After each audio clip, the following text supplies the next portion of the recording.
All right, here we go. Soulja Boy, we go back 10 years now. That way. You know, we've done a few little things here and there, but this is our first actual sit-down interview, man. That way. You know, you in the game strong over 10 years now. You know, not a lot of people pull that off. Yeah, man, 10 years in this shit, man, you know what I'm saying? Congrats. Congrats.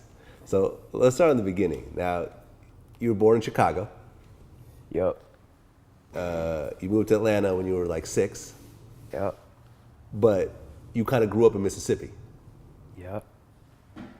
So how did you get into music in Mississippi? Because there ain't really a music scene out there. So this how it went on, bam. I got down, born in Chicago, bam, Cook County, bam.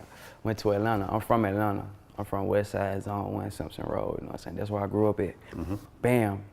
I stayed in Atlanta my whole life, doing my thing in the streets. I started rapping when I was in Atlanta. Okay. From going to like... So at what age? Like 14. 14, okay. I started rapping when I was 14. And goddamn, I founded my record label when I was 14. What was the name of it? SODMG. Oh, same name. Yup, so goddamn, bam, I started rapping in Atlanta. I went to Mississippi and just got on. My daddy gave me a studio, so that, you know what I'm saying? I ain't never had no place to record or shit like that. So when you say he gave you a studio, what does that mean? I mean, he gave me a studio. When I got to Mississippi, like he at his gave house? me a studio. At the house? Yup, at the house. Okay. Now when you say studio, like what kind of equipment did it have? Well, it was just a computer, you know what I'm saying? But I had the mic, that's all I needed. Fruity Loops, you know, I make beats on Fruity Loops, and I was recording on this shit called Acoustica Mixcraft. You did. So bam, I was recording on Acoustica and making beats on Fruity Loops. All I needed was a microphone. I bought a microphone from Walmart for like $20. And then I just started recording, started rapping. I got famous. Okay, so you started recording at your house with a $20 mic and Fruity Loops. Like it was MySpace around back then or not yet? When I first started doing music, how it popped off was we had this shit called SoundClick. SoundClick, right. So that was before MySpace, before everything. We had SoundClick, then my music started going up the charts on SoundClick. You know what I'm saying? I was getting 20,000 downloads a day.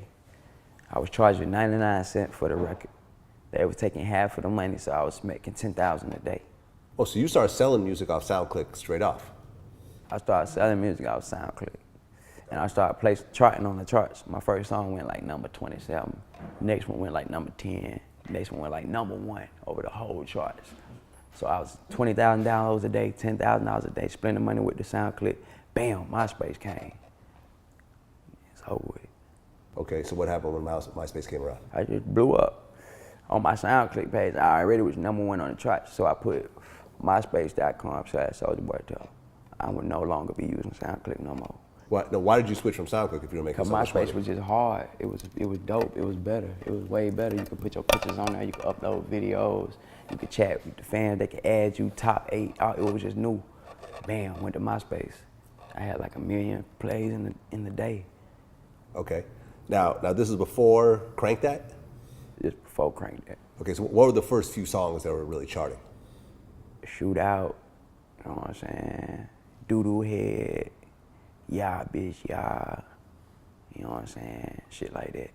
This all documented. If y'all watching this interview, if y'all want to check it out, go to soundclick.com/SouljaBoy or put /SouljaBoy5, and it's gonna show you all. It's set in stone. I ain't even gotta explain it. Y'all can just go look it up. And show you all the songs. From my first tone to my last song. Okay, so you're coming out with these songs, they're charting. Yup. You're starting to build a buzz on the internet when, you know, now that's real common, but back then there was no such thing. You know what I mean? Like musicians weren't building a buzz off the internet. You were like the only one doing that. So you didn't really even have anyone to look up to. You had to just kind of make it up as you went along. Yep. What did you learn early on in those days? I learned that it was a real career, it was real money, it was real like fans. You know what I'm saying? I was in the hood trapping and shit. You know what I'm saying? Selling dope, selling weed. You know what I'm saying? Doing all type of shit. Then bam, I did my first show. They gave me like $1,500. I quit. And I just kept doing it. My next show was 7,000. And this is before Crank That.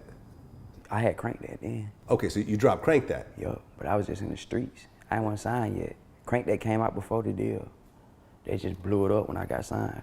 Right, because you actually put Crank That out yourself first. By myself. Okay, so you're putting these songs out, you're getting a buzz, you're getting a bunch of views, you're starting to get shows. What happened when you released Crank That by yourself?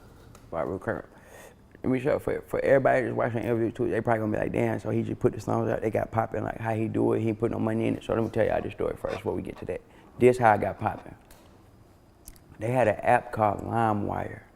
And Right. it was basically illegally downloading shit. Yeah, it was Napster and LimeWire was kind of neck and neck at that point. Yeah, so bam, I made a Limewire account. I would download all the songs. I would look at the Billboard charts, top 20. I download those 20 songs.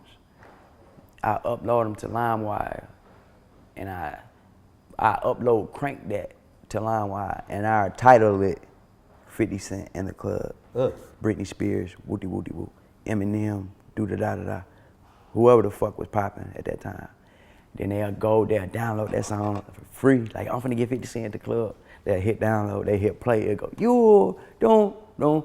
So they're like, what the fuck is this? About, you know what I'm saying? About probably like a minute in, they're like, damn, this shit hard. And they, who the fuck is Soulja Boy? And I just, I kept going. I like, damn, look, they downloaded 50 Cent in the club 50,000 times. That means 50,000 people just heard Soulja Boy. You know what I'm saying? Yeah. So that's how I got popping. And bam, when I dropped Crank That first, ain't nothing happened. You know what I'm saying? It was just a regular song. I was riding around to it in the streets every day, just playing it. Soulja Boy, I ain't really had no dance to it yet or nothing. It was just a song. And I was just riding around bumping it. And it was just another song that everybody thought was bumping. I did my first show, I performed it. They thought it was hard, but it wasn't, you know what I'm saying? It wasn't what it was. Right. And then out of nowhere, that shit just blew the fuck up. It started taking off. I got 7 million plays on MySpace. You know what I'm saying? And then I just started going crazy, doing shows, 10,000 a show. You know what I'm saying? That shit just took the fuck off. Well, I remember before you even got signed, I was hearing about this song, and you know I was still DJing back then. This is kind of like right before Vlad TV, and I remember all these DJs was talking about how they wanted to copy the song, but like it wasn't exactly like a high quality. You know what I'm saying? Like super studio mixed version. Like I the version recorded you it put, in my house. Right, exactly. The version you put out was still Fucked rough. up. Yep. You know, so they wanted to play it, but they couldn't really get a high quality version. And it's sort of like it kind of created a demand amongst the DJs. Okay, I ain't know that. That's dope. Yeah. That's dope. I remember I heard the story from a bunch of people like that. So you putting this stuff out by yourself, and you actually dropped an album. Yeah. Was Stacks on Deck or the album before the album? Yeah, Unsigned and Still Major. Yeah, Unsigned Still Major. The album before the album. Yo, Unsigned and Still Major. I'm on the cover with the black and yellow on, Bay Nate, straight out the trap. Everything going crazy. Okay. Everything going crazy. I dropped the CD, bam, my OG. Shout out Miami Mike, Palm Tree Entertainment. He pressed up like 50,000, 100,000 CDs, and we hit the road. That shit was hard.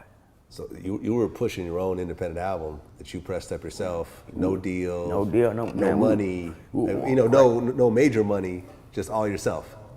All by myself. Me and my OG, Miami Mike, PGE.